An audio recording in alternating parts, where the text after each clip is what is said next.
मला खूप फीडबॅक मिळतात आणि आय एम सो ओव्हरवेल्म की माझे जेव्हा स्टुडंट्स मला भेटायला येतात. वर्षातनं 2 वेळा मी लाईव्ह ट्रेनिंग्स करतो.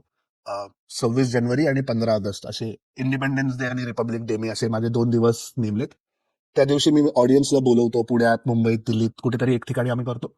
आणि जेव्हा लोक येतात, ग्रॅटिट्यूड देतात, मला ब्लेसिंग्स देतात, आशीर्वाद देतात, त्यांच्या स्टोरीज सांगतात, तर ते इतकं मोठं हाय आहे माझ्यासाठी. लोकांना जी नशा येते ना वेगवेगळ्या पद्धतीनं, मला हे ग्रॅटिट्यूडची नशा आहे.